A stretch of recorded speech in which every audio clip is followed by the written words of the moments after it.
ദൈവത്തിരുനാമത്തിന് സ്തോത്രം ചെയ്യുകയും സ്തുതിക്കുകയും ചെയ്യുന്നു. അനുഗ്രഹീതമായ നല്ല ദിവസത്തെ ഓർത്ത് ദൈവത്തിന് സ്തോത്രം ചെയ്യുന്നു. സന്തോഷത്തോടെ ഇന്നേ ദിവസവും കർത്താവിനെ മഹത്വപ്പെടുത്താൻ, ദൈവത്തെ സ്തുതിപ്പാൻ സ്വർഗം നമുക്ക് തരുന്ന അനുഗ്രഹീതവും അസുലഭവുമായിരിക്കുന്ന ഈ സന്ദർഭത്തിനായി ദൈവത്തെ വാഴ്ത്തുന്നു. ഓരോ ദിവസവും വചനം തന്ന് നമ്മെ പരിപോഷിപ്പിക്കുന്ന മഹാദൈവത്തോട് എത്ര നമ്മൾ കടപ്പെട്ടിരിക്കുന്നു. ഹൃദയം തകർന്ന എത്രയോ വേളയിൽ ദൈവത്തിൻ്റെ വചനം നമ്മളെ സ്വാന്തനിപ്പിച്ചു. ഇന്ന് വീണ്ടും ദൈവസന്നിധിയിൽ അനുഗ്രഹപൂർണ്ണമാകേണ്ടതിന് കർത്താവ് നമ്മോട് സംസാരിക്കട്ടെ എന്നോർത്ത് ദൈവത്തോട് പ്രാർത്ഥിക്കുന്ന കൂടെ അനുദിനവും നമ്മെ ജീവിപ്പിക്കുന്ന ദൈവത്തിന് 1000 നന്ദിയും സ്തുതിയും സ്തോത്രവും കരയറ്റിക്കൊണ്ട് വചനകേൾവിക്ക് തൽപരരായിരിക്കുന്ന നിങ്ങൾക്കേവർക്കും ക്രിസ്തുയേശുവിൻ്റെ ധന്യമുള്ള നാമത്തിൽ എൻ്റെ വിനീതമായ സ്നേഹ വന്ദനങ്ങൾ അറിയിച്ചുകൊണ്ട് തിരുവചനത്തിലേക്ക് നമ്മുടെ ശ്രദ്ധയെ തിരിക്കാൻ ആഗ്രഹിക്കുന്നു. അതിനേക്കാൾ മുമ്പ് 2025 അനുദിന ധ്യാന പുസ്തകം എല്ലാ വർഷവും നമ്മൾ 365 ദിവസങ്ങളും വീട്ടിലിരുന്ന് വായിച്ച് ധ്യാനിച്ച് ഗ്രഹിച്ച് പഠിച്ച് വചന നിശ്ചയമുള്ളവരായി തീരാൻ ഒരു വർഷത്തെ ഞങ്ങളുടെ കഠിനാധ്വാനം അക്ഷരക്കൂട്ടങ്ങളായി പ്രിൻ്റ് ചെയ്ത് മനോഹര പുസ്തകമായി നിങ്ങളുടെ കയ്യിൽ തരാൻ തുടങ്ങിയിട്ട് 6-7 വർഷമായി. ഇത് 8ാമത്തെ പുസ്തകമാണ് പുറത്തിറങ്ങുന്നത്. 365 ദിവസങ്ങളിൽ വായിച്ച് ധ്യാനിക്കാനുള്ള സുന്ദരമായിരിക്കുന്ന പുസ്തകം നാളെ പുറത്തു വരികയാണ്. ഞാനിന്ന് വൈകുന്നേരം അതിൻ്റെ ഡീറ്റെയിൽസ് എല്ലാം നിങ്ങൾക്ക് വാട്സാപ്പിൽ തന്നെ അയച്ചു തരാം. നിങ്ങൾ ദയവായി ദൈവത്തിൻ്റെ വചനം വായിക്കണം, പഠിക്കണം, ധ്യാനിക്കണം, ചിന്തിക്കണം. അതിനുതകുന്ന ഈ പുസ്തകം നിങ്ങൾക്ക് ബൈ പോസ്റ്റായിട്ടോ അല്ലെങ്കിൽ ഞങ്ങളുടെ അടുത്തുനിന്ന് നേരിട്ടോ വാങ്ങിക്കാവുന്നതാണ്. നിങ്ങൾ ആ കാര്യത്തിൽ തൽപരരായിരിക്കണമെന്ന് ഓർപ്പിക്കുന്നു. ഞങ്ങളുടെ ശുശ്രൂഷയ്ക്ക് ആണ്ടിലൊരിക്കൽ നിങ്ങൾ ചെയ്യുന്ന ഈ കൂട്ടായ്മ വലിയ സന്തോഷമാണ്, സഹായമാണ്, പ്രോത്സാഹനമാണ്. വീണ്ടും വീണ്ടും ദൈവവചനത്തോട് ആഴമായി അടുക്കുവാനും നിങ്ങൾക്ക് ഓരോരുത്തർക്കും അത് ഏതെങ്കിലും വിധത്തിൽ വാമൊഴിയായിട്ടും വരമൊഴിയായിട്ടും എത്തിച്ചു തരുവാനും കഠിനാധ്വാനം ചെയ്യാൻ ദൈവം എത്രത്തോളം സഹായിച്ചു. വീണ്ടും അതിന് ഉപകരിക്കേണ്ടതിന് നിങ്ങളുടെ പ്രോത്സാഹനങ്ങൾ, പ്രാർത്ഥനകൾ, ഈ പുസ്തകം നിങ്ങൾ വാങ്ങി വായിച്ച് അനുഗ്രഹിക്കപ്പെടണം. സുവിശേഷ വേലയുടെ ഭാഗമായി നിങ്ങളുടെ ഏറ്റവും അടുത്തൊരു സുഹൃത്തിനോ നിങ്ങളുടെ ഏറ്റവും അടുത്ത ബന്ധുവിനോ ഒരു പുസ്തകം സമ്മാനമായി കൊടുക്കാൻ, ഒരു ന്യൂ ഇയർ ഗിഫ്റ്റായി കൊടുക്കാൻ നിങ്ങൾ ആഗ്രഹിക്കുന്നെങ്കിൽ അവരുടെ അഡ്രസ്സോടെ അയച്ചു തന്നാൽ ഞങ്ങൾ അവർക്കത് ബൈ പോസ്റ്റായിട്ട് അയക്കാം. ഈ കാര്യത്തിലെല്ലാം പങ്കാളിയാകുക. ആണ്ടിലൊരിക്കൽ ഈ വക കാര്യത്തിൽ പങ്കാളിയാകുമ്പോൾ നിങ്ങൾക്ക് ദൈവപ്രസാദം കൂടി ലഭിക്കട്ടെ എന്ന് ഞാൻ ദൈവത്തോട് പ്രാർത്ഥിക്കാം എന്നോർപ്പിച്ചുകൊണ്ട് ഡീറ്റെയിൽസ് എല്ലാം ഇന്ന് വൈകുന്നേരമാകുമ്പോഴേക്കും ഞാൻ നിങ്ങൾക്ക് വാട്സാപ്പിലിട്ട് തന്നേക്കാം. നിങ്ങൾ അക്കാര്യത്തിൽ സഹകരിക്കും എന്ന് വിശ്വസിക്കുകയും ഇന്നലകളിൽ തന്ന എല്ലാ കൈത്താങ്ങലുകൾക്കും നന്ദി കരയറ്റിക്കൊണ്ട് ഈ പുസ്തകവും ഇരുകരങ്ങളും നീട്ടി സ്വീകരിച്ച് വായിച്ച് ധ്യാനിച്ച് അനുഗ്രഹീതരാകുമെന്നുള്ള പ്രതീക്ഷയോടെ ഇന്നത്തെ സന്ദേശത്തിലേക്ക് ഞാൻ നിങ്ങളെ ക്ഷണിക്കുന്നു. ഇന്നത്തെ സന്ദേശത്തിന് ആധാരമായി യോവേൽ പ്രവചനം 3-ാം അധ്യായത്തിൻ്റെ 1-2 വാക്യങ്ങൾ ഞാൻ നിങ്ങളെ വായിച്ച് കേൾപ്പിക്കാം. യോവേൽ പ്രവചനം 3-ാം അധ്യായത്തിൻ്റെ 1-2 വാക്യങ്ങൾ. ഞാൻ യഹൂദയുടെയും യെരുശലേമിൻ്റെയും സ്ഥിതി മാറ്റുവാനുള്ള നാളുകളിലും കാലത്തിലും ഞാൻ സകല ജാതികളെയും കൂട്ടി യഹോശാഫാത്ത് താഴ്വരയിൽ ചെല്ലുമാറാക്കുകയും എന്ന് പറഞ്ഞുകൊണ്ട് ആ വാക്യം മുന്നോട്ട് നീങ്ങുകയാണ്. ചെല്ലുമാറാക്കുകയും എൻ്റെ ജനം നിമിത്തവും എൻ്റെ അവകാശമായി ഇസ്രായേൽ നിമിത്തവും അവരോട് വ്യവഹരിക്കുകയും ചെയ്യും. അവരവരെ ജാതികളുടെ ഇടയിൽ ചിതറിച്ച് എൻ്റെ ദേശത്തെ വിഭാഗിച്ച് കളഞ്ഞുവല്ലോ എന്നാണ് ആ വാക്യത്തിൻ്റെ പൂർണ്ണത.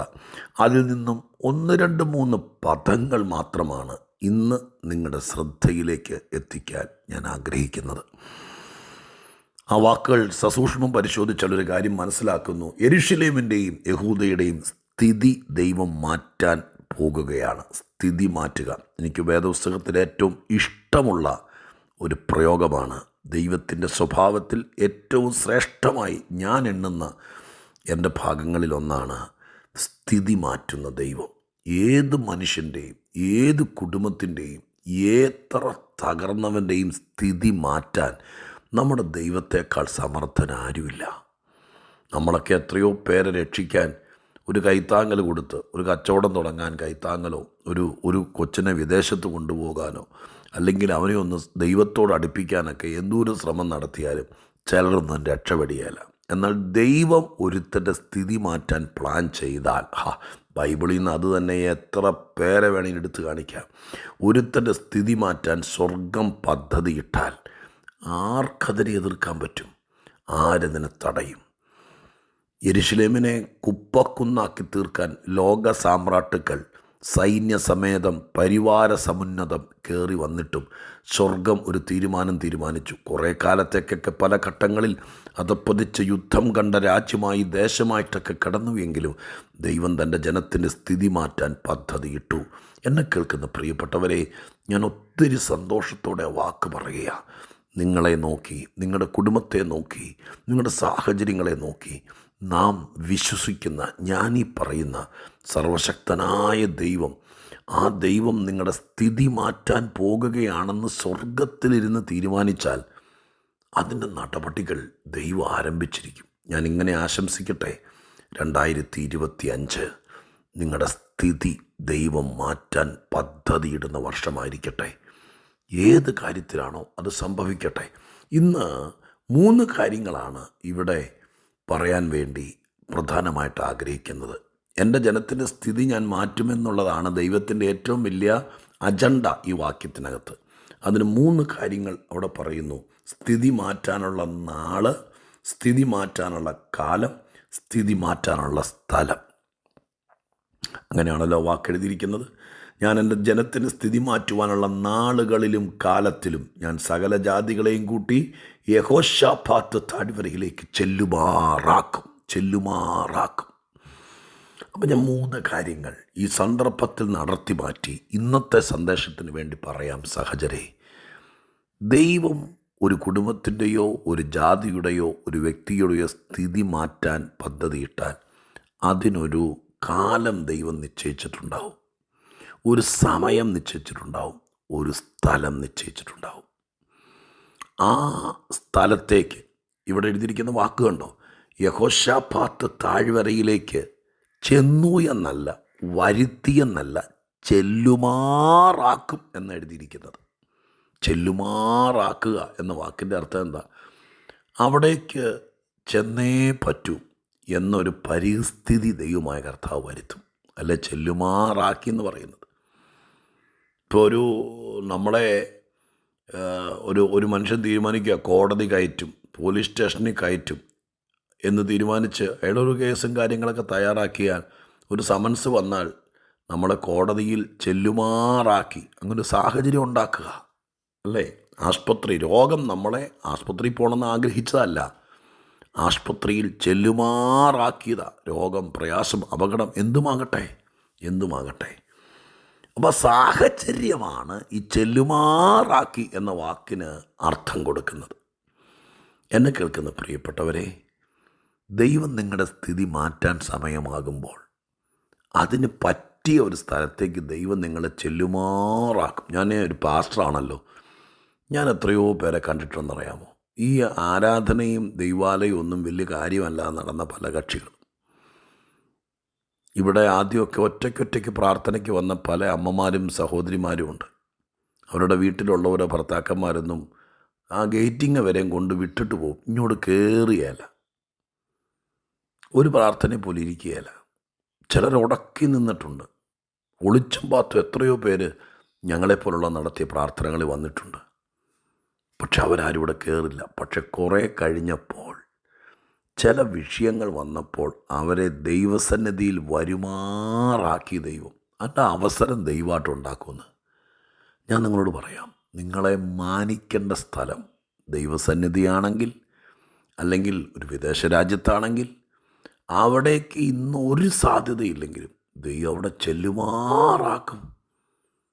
ആ സ്ഥലത്തേക്ക് ദൈവം നടത്തും. നിങ്ങൾ പ്രാർത്ഥിച്ചു, നിങ്ങളുടെ കുഞ്ഞിനെ ഉയർത്താൻ, നിങ്ങളുടെ മകളുടെ കണ്ണുനീര് തുടയ്ക്കാൻ, അപമാനവും നിന്നയും മാറാൻ, ഇങ്ങനെ വീട്ടിൽ നിന്ന് മുരടിക്കാതിരിപ്പാൻ, സ്വർഗം അവരെ സന്തോഷിപ്പിക്കാൻ, നിങ്ങളെ സംതൃപ്തരാക്കാൻ ഒരു സ്ഥലം കണ്ടിട്ടുണ്ടാകും.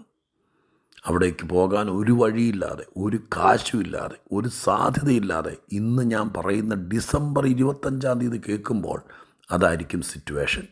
പക്ഷേ നിങ്ങൾക്ക് വണ്ടിക്കൂലിയോ വാഹനമോ എന്തു വേണോ, നിങ്ങൾക്കതിൻ്റെ തുടക്കം കുറിക്കാൻ എന്തു വേണോ അതെല്ലാം ദൈവം തരും. എന്നിട്ട് നിങ്ങളെ അവിടെ ചെല്ലുമാറാക്കും.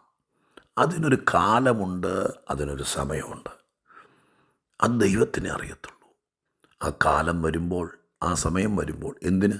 നിങ്ങളുടെ സ്ഥിതി മാറ്റാനുള്ള കാലം വരുമ്പോൾ, സമയം വരുമ്പോൾ, അതെവിടെ വെച്ചാണോ സംഭവിക്കേണ്ടത് ആ സ്ഥലത്തേക്ക് ദൈവം അവരെ ചെല്ലുമാറാക്കും. ഏറെക്കുറെ കാര്യം പിടികിട്ടിയില്ലേ? ഇനി ഇത് മനസ്സിലിട്ട് ധ്യാനിച്ചൂടെ? ദൈവത്തോട് പ്രാർത്ഥിച്ചുകൂടെ? എൻ്റെ അപ്പാ, മക്കളോ നിങ്ങളുടെ ജീവിതമോ എന്തുമാകട്ടെ, എൻ്റെ സ്ഥിതി ഒരു വല്ലാത്ത സ്ഥിതിയാണ്. കുറേ നാളായിട്ട് ഒന്നും നടക്കുന്നില്ല. എൻ്റെ ഈ സ്ഥിതി മാറ്റാൻ അങ്ങ് എവിടാണ് കണ്ടുവച്ചിരിക്കുന്നത്? എൻ്റെ ഈ കൊച്ചു ഗ്രാമത്തിൽ നിന്ന്, ഞാനിപ്പോൾ കടത്തിൻ്റെ മേൽ കടമായി നിൽക്കുന്ന ഈ സ്ഥാപനത്തിൽ നിന്ന് എന്നെ രക്ഷിപ്പാൻ, എൻ്റെ സ്ഥിതി മാറ്റാൻ ഞാൻ നോക്കിയിട്ട് ഒരു വഴിയും കാണുന്നില്ല. എന്നെ ഈ 2025 ആകുമ്പോഴേക്കും ആ സ്ഥലത്തേക്ക്, യഹോശാഫാത്ത് താഴ്വരയെക്കുറിച്ചൊക്കെ വ്യാഖ്യാനങ്ങൾ പലതാണ്. പക്ഷെ ഞാനിങ്ങനെ ആ പശ്ചാത്തലങ്ങൾ മറന്നിട്ട് പറയട്ടെ, നിങ്ങൾക്ക് പ്രാർത്ഥിക്കാമോ? എൻ്റെ സ്ഥിതി മാറ്റാൻ അങ്ങ് കണ്ടുവച്ചിരിക്കുന്ന താഴ്വര ഏതാണോ, ആ പർവ്വതം ഏതാണോ, ആ സ്ഥാനവും സ്ഥലവും ഏതാണോ, ആ പ്രാർത്ഥന കൂട്ടായ്മ ഏതാണോ, ആ രാജ്യം ഏതാണോ, അവിടേക്ക് എന്നെ കൊണ്ടുപോകണേ, എന്നെ ചെല്ലുമാറാക്കണേ. അതിൻ്റെ കാലവും സമയവും ഈ വരുന്ന വർഷത്തിൽ ഉണ്ടാകണേ എന്ന് നമുക്ക് ദൈവത്തോട് പ്രാർത്ഥിക്കാം. നിങ്ങൾ ഈ വാക്കുകളെ അടിവരയിട്ട് അടുത്ത ആണ്ടുകൾ ധന്യമാക്കണം. അതിനായി പ്രാർത്ഥിക്കാം. പരിശുദ്ധ ദൈവമേ, ഞങ്ങളുടെ സ്വർഗീയ പിതാവേ, തേജസ്സിൻ്റെ കർത്താവേ, 1000 ആളുകളുടെ സ്ഥിതി മാറ്റിയവനെ, ഒരിക്കലും മാറ്റം വരില്ലെന്ന് പറഞ്ഞവരെ സ്ഥിതി മാറ്റി അനുഗ്രഹിച്ച ദൈവമേ, അതിന് കാലവും സമയവും സ്ഥലവും നിർണയിച്ച ദൈവമേ, ഇത് കേൾക്കുന്നവർക്ക് ഇതൊരു ഭാഗ്യമാകണം. സ്വർഗം അത് ചെയ്യണം. ഞാൻ അനുഗ്രഹിക്കുന്നു. അങ്ങയുടെ മക്കൾക്കിത് ധന്യത വരണം. യേശുവിൻ്റെ നാമത്തിൽ പ്രാർത്ഥിക്കുന്നു. കേൾക്കണമേ പിതാവേ. ആമേൻ.